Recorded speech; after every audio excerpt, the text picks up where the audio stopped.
प्यारे दोस्तों, मौत एक अटल हकीकत है और इंसान अज़ल से इसके मुताल्लिक जानने की जुस्तजू में है, मगर ताहाल इस ज़मीन में कोई ख़ास कामयाबी हासिल नहीं हो सकी।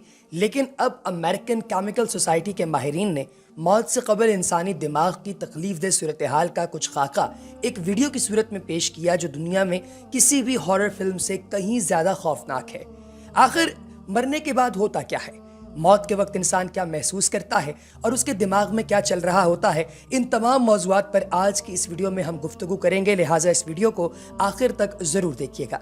दोस्तों, एक वीडियो हमारे सामने पेश की गई, इसमें किसी शख्स की ऐसी मौत को दिखाया गया है जो किसी कातिल के कुल्हाड़े से हलाक होने वाला हो। माहिरीन का कहना है कि सबसे पहले इंसानी दिमाग में शदीद खौफ की कैफियत पैदा होती है, जो करीब खड़ी मौत का एक इर्तकाई रद्द अमल है। ये मरने वाले को मौत के खिलाफ रद्द अमल जाहिर करने और भागने के लिए तैयार करता है। इस शदीद खौफ के नतीजे में इंसान के दिमाग के इस हिस्से में न्यूरॉन्स यकजा हो जाते हैं, जो बराह रास्त परेशानी और दबाव से मुताल्लिक होता है। दिमाग के इस हिस्से पर न्यूरॉन्स दोबारा से यकजा होना शुरू होते हैं और इंसान का एड्रेनालिन बहुत तेज़ी के साथ अपनी रतूबत, जिसको एड्रेनालिन का नाम दिया जाता है, वो पैदा करना शुरू कर देता है और इससे आपके दिल की धड़कन बहुत ही ज़्यादा बढ़ जाती है और इंसान की तमाम हिस्सें यानी सेंसेस इंतहाई तेज़ हो जाती हैं और उसमें इस ख़तरे से निपटने के लिए नाकाबिले यकीन हद तक ताकत आ जाती है। ख़तरा अगर बहुत ज़्यादा हो तो इस सारे अमल के जवाब में इंसान का जिस्म मुतहर्रिक होने की बजाय साक़ित भी हो सकता है। ऐसे में अगर ख़तरे से दो चार शख्स इस कुल्हाड़े वाले कातिल से बच निकलने में कामयाब हो जाता है तो शायद वो चीखना चिल्लाना शुरू कर देगा, और अगर कातिल इस शख्स को दबोच लेता है तो उसके दिमाग में शदीद किस्म की तकलीफ होना शुरू हो जाएगी। दोस्तों, जब मरने वाला शख्स कुल्हाड़े से ज़ख्मी हो जाता है तो उसके न्यूरॉन्स इस तकलीफ का पैगाम दिमाग को देते हैं और दोबारा ऐसे ज़ख्म से बचने के लिए कोई सबील पैदा करने की दरख्वास्त करते हैं। जब दिमाग बचने का कोई तरीका नहीं ढूंढ पाता और इंसान कत्ल हो चुका होता है और उसकी लाश फर्श पर पड़ी होती है तो तिब्बी लिहाज से वो मुर्दा हो चुका होता है, मगर उसका दिमाग अब भी काम कर रहा होता है।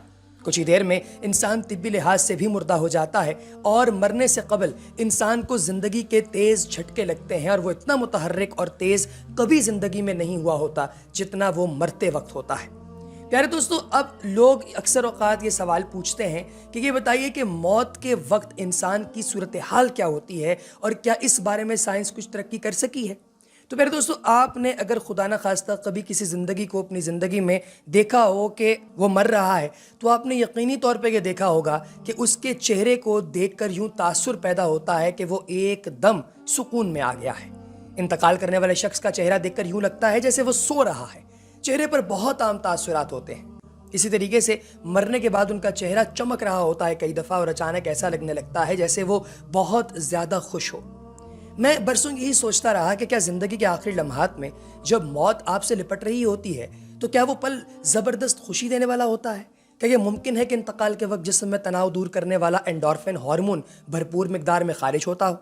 आमतौर पर यह तसव्वुर किया जाता है कि ज़िंदगी के आखिरी लम्हात में एक जंग सी चल रही होती है, लेकिन क्या ऐसा भी मुमकिन है कि जिस्म मौत को खुशी खुशी गले लगाता हो। दोस्तों, प्लेश्यू केयर यानी दर्द से निजात में मदद करने की सहूलियात के माहिर होने के नाते हमारे एक दोस्त हमें ये बताते हैं कि मौत का अमल आखिरी सांस लेने से एक हफ्ता कबल ही शुरू हो जाता है।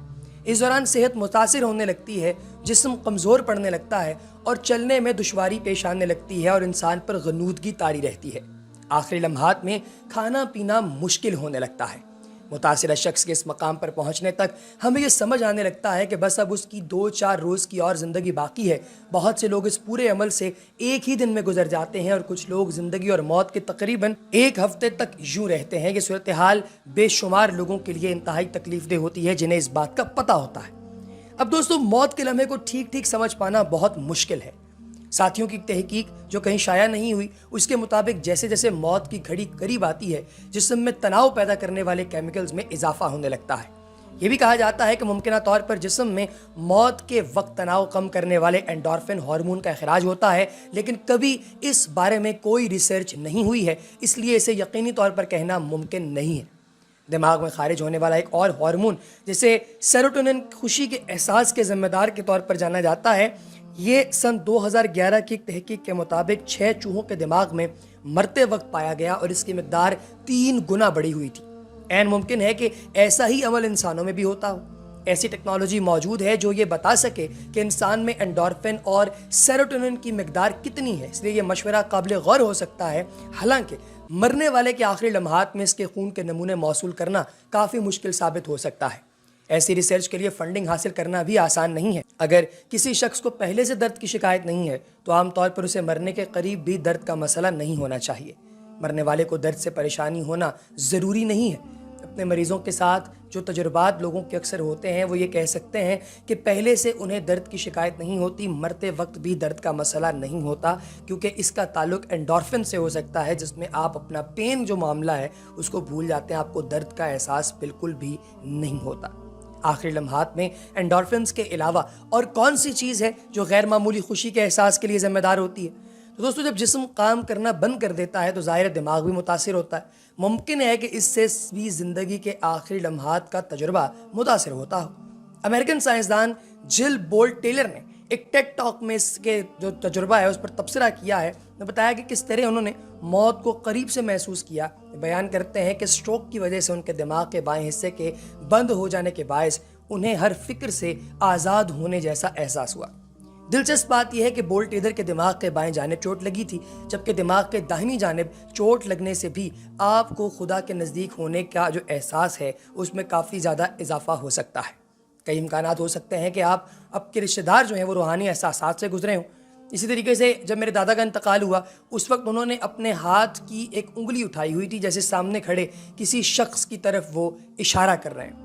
اب یہ بھی ہو سکتا ہے، ہم چونکہ مسلمان ہیں تو ہم یہ مانتے ہیں کہ ہمارے سامنے جو ہے وہ موت کا فرشتہ آئے گا، شاید وہ موت کے فرشتے کی طرف جو ہے وہ مطلب کر رہے ہوں، اشارہ کر رہے ہوں۔ اب اسی طریقے سے دوستو، مرتے وقت دنیا کے کچھ ایسے لوگ ہیں جنہوں نے بڑی عجیب عجیب باتیں کی۔ تاریخ میں ایسے لوگوں کی باتیں جو ہیں وہ بھی مطلب مختلف جگہوں پر پنچ کی ہیں۔ مثال کے طور پر شاعر مشرق جو ہیں علامہ اقبال، ان کے نوکر علی بخش کہتے ہیں کہ شاعر مشرق نے مرتے وقت کہا کہ اللہ میرے یہاں درد ہو رہا ہے، اور اس کے ساتھ ان کی روح پرواز کر گئی۔ مسلمان حکمران اورنگزیب عالمگیر کے آخری لفظ تھے کہ کسی نے اپنی روح کو نکلتے ہوئے نہیں دیکھا، لیکن میں دیکھ رہا ہوں کہ میری روح نکل رہی ہے۔ امریکہ میں غلامی مخالف تحریک کے علمبردار جان براؤن کو تختہ دار پر چڑھاتے ہوئے پوچھا کہ کیا آپ تھکاوٹ محسوس کر رہے ہیں، تو اس پر انہوں نے فقط اتنا کہا، نہیں، لیکن مجھ سے غیر ضروری انتظار مت کروائیے، اور انہیں فوراً ہی تختہ دار پر لٹکا دیا گیا۔ بدھا نے مرنے سے پہلے کہا کہ ہر چیز میں فنا موجود ہے۔ انقلاب فرانس کے ہنگاموں میں ملوث کورڈے کو جب مارا جا رہا تھا تو اس سے گلوٹن چھپا دی گئی۔ اس نے کہا کہ مجھے دکھاؤ، تجسس میرا حق ہے، اس سے پہلے میں نے موت کی سزا نہیں دیکھی۔ انسانی ارتقاء کا نظریہ دینے والے ڈارون نے موت سے پہلے کہا کہ میں اکیلا تو موت سے ڈرنے والا نہیں۔ ناول نگار اور دانشور جن کا نام چارلز ڈکنز ہے، انہیں جب اٹھایا جا رہا تھا تو اس نے کہا کہ بس اب زمین پر رکھ دو، اور مر گئے۔